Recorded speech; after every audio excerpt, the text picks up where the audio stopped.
کوئی شوگر کی پٹی بھی باندھ نہیں چاہتا. حضرت ایوب 18 سال بیمار رہے. زوجہ کہنے لگی دعا کر لو تو آپ فرمانے لگے بی بی سے کہ صحت کتنی دیر رہی؟ اس نے کہا 60 سال. تو آپ فرمانے لگے ذرا بیماری کو بھی 60 سال گزر لینے دو پھر دعا بھی کر لیں. یہ دعا کی اللہ، یہ لفظ کہے اللہ نے صحت دے دی، تندرستی آ گئی. ایک دن گھر میں بیٹھے بیٹھے زوجہ کہنے لگی کہ ایوب یہ بتاؤ دکھ اچھے کہ سکھ؟ آپ فرمانے لگے سارے دن ہی اللہ کے ہیں پر دکھ بڑے اچھے تھے. مجھ سے پوچھو تو دکھ بڑے اچھے تھے. کہا کس طرح؟ تو حضرت ایوب فرمانے لگے جب میں بیمار تھا تو 24 گھنٹے میں ایک دفعہ میرا رب میرا حال پوچھا کرتا تھا. ایک دفعہ میرا اللہ پوچھتا تھا ایوب تیرا حال کیا ہے؟ فرماتے ہیں 12 گھنٹے تو لذت ہی رہتی تھی کہ میرے رب نے میرا حال پوچھ لیا، اور اگلے 12 گھنٹے میں انتظار کرتا تھا مالک حال دوبارہ کب پوچھے گا. فرمانے لگے اب صحت تو ہو گئی ہے پر اب میرا رب میرا حال تو نہیں نہ پوچھتا. بھائی مشکلات جو ہوتی ہیں وہ تو تجھے سجا دیتی ہیں، سوار دیتی ہیں. تجھے یاد آتا ہے کوئی اپنا، جب تجھے درد ہوتی ہے نا، تکلیف ہوتی ہے، پھر تیرا دل کرتا ہے کوئی کندھا ملے جہاں میں سر رکھ کے رہوں. پھر اسی لیے تو کسی درویش سے کسی نے پوچھا تھا اپنا کون ہوتا ہے؟ تو کہا جو تجھے دکھ کے وقت یاد آئے وہ تیرا اپنا ہے. جو تجھے عین آزمائش کے وقت یاد آئے اور تجھے اس کا نمبر فوراً تیرے موبائل پہ چلنے لگے وہ تیرا اپنا سجن ہے جس کو تو دکھ کے وقت یاد کرے. تو بھائی مشکلات کے بعد جو اللہ آسانی دیتا ہے. حضرت ابراہیم کو آگ میں بھی پھینکا گیا، حضرت ابراہیم علیہ السلام کو ستایا بھی گیا، نکالا بھی گیا، لیکن جب ان مشکلات سے گزرے تو میرا رب فرماتا ہے وَإِذِ ابْتَلَىٰ إِبْرَاهِيمَ رَبُّهُ بِكَلِمَاتٍ فَأَتَمَّهُنَّ قَالَ إِنِّي جَاعِلُكَ لِلنَّاسِ إِمَامًا. کہا جب ابراہیم پورے اترے تو پھر ہم نے انہیں امام بنا دیا. یا اللہ کس طرح کی امامت دی؟ فرمایا میں نے اتنی اعلیٰ شان عطا کی ہے کہ اپنے لاڈلے رسول کو جناب ابراہیم کی نسل میں پیدا فرما دیا ہے. میں نے مصطفیٰ کو ان کی نسل میں پیدا کر دیا، قیامت تک کے لیے ان کا وقار بڑھا دیا. اللہم صلی علی محمد وعلی آل محمد کما صلیت علی ابراہیم وعلی آل ابراہیم. ان کی عظمت بڑھا دی اس لیے کہ جب وہ آزمائش سے گزر کر کے آئے پھر جو آسانی دی. میرے نبی پاک صلی اللہ علیہ وسلم نے دین ابراہیمی کی بہت ساری چیزوں کو رکھا. کہا میں ملت ابراہیمی پہ ہوں. جب کوئی مشکلات کو عبور کر کے آتا ہے، جب کوئی تکلیفیں سہ کر کے آتا ہے، اس کے لیے جو اجر ہوتا ہے، اس کے لیے جو پھر اللہ کتنی ذرا بڑی توجہ کیجئے گا.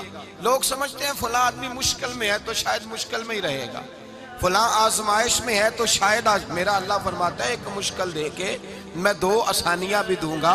تم مشکل دیکھ رہے ہو، مشکل نہ دیکھو، وہ جو اس کو بعد میں آسانی آنے والی ہے، اور ڈبل جو میں اس پر نعمت کرنے والا ہوں اس کو دیکھو.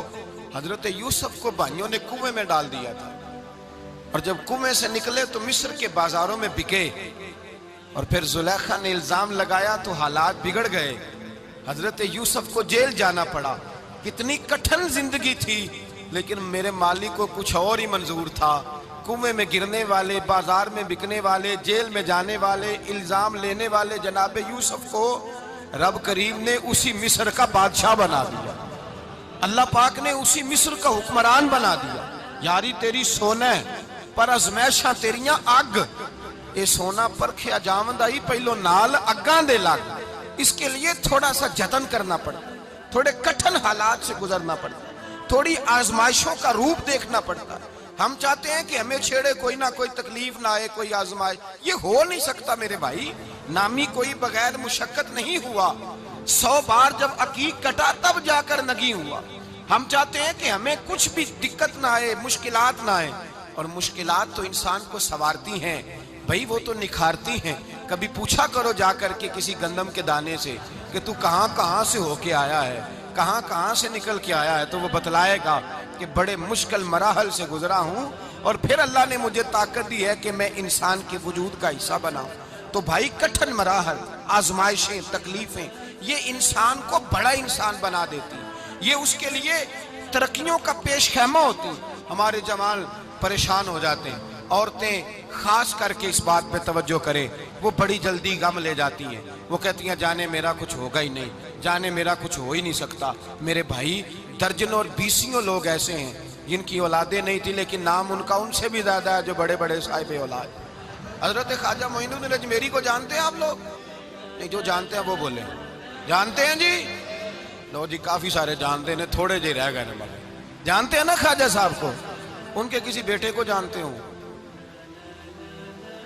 نہیں جانتے، نہیں جانتے، نہیں جانتے آپ ان کے بیٹے کو۔ حضرت خواجہ معین الدین اجمیری رحمت اللہ تعالیٰ علیہ کے بیٹے کو نہیں جانتے، لیکن ویسے آپ ہندوستان میں کسی آدمی کو چھیڑ کے دیکھیں، وہ کہے گا میں خواجہ صاحب کا روحانی بیٹا ہوں، میں اولاد۔ حضرت غوث اعظم رضی اللہ تعالیٰ عنہ کی اولاد کو کم لوگ جانتے ہیں، لیکن آپ ویسے کسی کو پوچھ کے دیکھیں 11ویں والا پیر کون ہوتا ہے، ہر آدمی ہاتھ اٹھا کے بتائے گا خدا کے فضل سے ہم پر ہے سایہ غوث اعظم کا، ہمیں دونوں جہاں میں ہے سہارا غوث اعظم۔ لوگ جھوم کے بتلائیں میرے بھائی، یہاں لوگ پریشان ہو جاتے ہیں کہ اولاد ہوگی تو یہ ہوگا، فلاں ہوگا تو یہ ہوگا۔ بھائی ایسی کوئی بات نہیں، میرے پاس پیسے ہوتے تو میرا ابا بیماری سے فوت نہ ہوتا۔ جو مالدار ہوتے ہیں تو کیا وہ بچ جاتے ہیں؟ حضرت اسرائیل انہیں چھوڑ جاتے ہیں؟ او خدا کے بندے تو کیسی بات کر رہا ہے؟ یاد رکھ، یہ جو آزمائشیں ہوتی ہیں، یہ جو تکلیفیں ہوتی ہیں، یہ جو تھوڑے سے مشکل حالات ہوتے ہیں۔ حضرت یونس علیہ السلام کی دوستی ہوگی حضرت جبریل امین سے، تو جناب جبریل ملنے آئے۔ حضرت یونس علیہ السلام فرمانے لگے جبریل میرا دل کرتا ہے مجھے اس بندے کی ملاقات کرا جو اللہ کا سب سے زیادہ عبادت گزار بندہ ہے۔ حضرت جبریل امین لے گئے دور دور فلسطین کے علاقے میں، اور لے جا کر ایک بندے سے ملاقات کرائی جس کی دونوں آنکھیں بھی کوئی نہیں تھی، دونوں بازو بھی کوئی نہیں تھی، دونوں پیر بھی کوئی نہیں تھی، اور اس بندے کی زبان پر لفظ بڑا کیا جاری تھے، یا اللہ تیرا شکر ہے، یا اللہ تیرا، بول کے کہیے یا اللہ تیرا، اے اللہ تیرا شکر ہے۔ شکر شکر کر رہا تھا۔ حضرت جناب سیدنا یونس علیہ السلام کہنے لگے میں نے تجھے عبادت گزار کو ملانے کو کہا تھا، تو کہاں لے آیا؟ تو حضرت جبریل کہنے لگے یا یونس، یہ ہر چیز جانے کے باوجود اپنے رب کی رضا پہ راضی ہے۔ اس وقت دنیا میں نبیوں کے بعد جس سے اللہ سب سے زیادہ پیار کر رہا ہے وہ یہی بندہ ہے، یہ اپنے رب کی رضا پہ راضی ہے۔ اے تن میرا کنگی ہووے تے میں زلف سجن دی واواں، تے پوش میرے دی جتی بن جائے تے میں یار دی قدمی آواں۔ مارو مارو مینو مار مکاؤ، کوئی عذر نہ پیش لے آواں، تے جے سونا ہی میرے دکھ وچ راضی، جے سونا ہی میرے دکھ وچ راضی، جے سونا ہی میرے دکھ وچ راضی، تے میں سکھ نو چلے ڈاواں۔ مالک کی جب اس حال میں راضی ہے تو بس ٹھیک ہو گیا، ٹھیک ہو گیا۔ وصل اچھا ہے نہ فراق اچھا ہے، بس جس حال میں محبوب رکھے وہی حال اچھا ہے۔ بس جس حال میں انہوں نے رکھا بات ٹھیک ہو گئی۔ اس میں اب انسان شکوہ کرتے پھرے کہ یہ کس طرح ہے وہ کس طرح، اپنے آپ کو مطمئن رکھا ہے۔ مشکل کے بعد جو آسانی حضرت لقمان حکیم، ان کے نام پر قرآن مجید کی پوری سورت ہے۔ حضرت لقمان حکیم علیہ رحمہ آپ اپنے بیٹے کو نصیحت کر رہے تھے، کہنے لگے بیٹا کو مشکل آئے تو گھبرانا نہیں، کوئی مشکل آئے تو کرے بیٹوں کو سمجھ آ جائے کہ مشکل آئے تو، سمجھ آ رہی ہے بات کی، مشکل آئے تو۔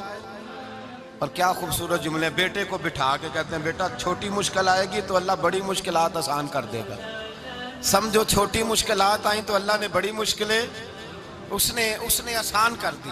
اور آپ کو بتاؤں اصل انسان ہوتا ہی وہ ہے جو مشکلوں میں جینے کا ڈھب سیکھ جاتا ہے، وہ بن جاتا ہے جو کرب کے حالات میں جینے کا سلیقہ سیکھ جائے۔ اپنے بچوں کو یہ سمجھانا، حضرت لقمان بیٹے مشکل آئے تو گھبرانا نہیں، بڑی کو ٹال دیتی ہے، وہ نیکی کا اور آسانی کا پیش خیمہ ہوتی ہے۔ اللہ اس کے بعد آسانی سمجھا رہے ہیں۔ کچھ دنوں کے بعد کہنے لگے آؤ فلاں اللہ کے نبی کی ملاقات کو چلیں، فلاں نبی علیہ السلام سے ملنے چلتے ہیں۔ اس زمانے میں جو نبی تھے ان سے ملنے چلے گئے۔ بیٹے کو بات یاد تھی، گھوڑے پہ بیٹھے، امام ابن جوزی نے اس کو لکھا ہے، گھوڑے پہ بیٹھے تھے دونوں کے پاس گھوڑے تھے۔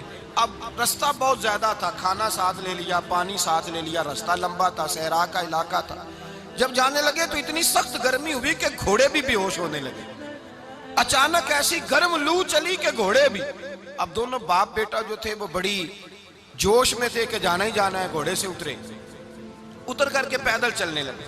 اب پیدل چلتے چلتے ذرا آگے گئے تو اب گرمی میں جتنا بندہ پیدل چلتا ہے اتنا پیاس بھی زیادہ لگتی ہے، تو پانی پیتے رہے، کھانا کھاتے رہے، کھانا پانی بھی ختم ہو گیا۔ تھوڑا آگے چلے نا، اس کے اندر تکلیف بڑی کہ حضرت جناب لقمان کے بیٹے کے پیر کے اندر ایک ہڈی پیوست ہو گئی، اتنی بڑی ہڈی تھی وہ اندر ہی چلی گئی پیر، خون کے فوارے گرنے لگے، بیٹا بے ہوش ہو گیا۔ حضرت لقمان اس کے سرانے بیٹھے تو بیٹا تھا نا، آنکھوں میں آنسو آ گئے۔ بیٹے نے آنکھ کھولی تو کہنے لگا ابا جی آپ تو صبر کرنے والے ہیں، آپ رو رہے ہیں۔ فرمایا بیٹے میں کیا کروں، میرے سینے میں جو دل ہے وہ ایک باپ کا دل ہے، تو باپ جو ہوا تیرا، تیری دکھ پر رونا آیا۔ بڑی مشکل سے دانت کے ساتھ ہڈی نکالی، ہڈی نکلی تو خون بھی چلا۔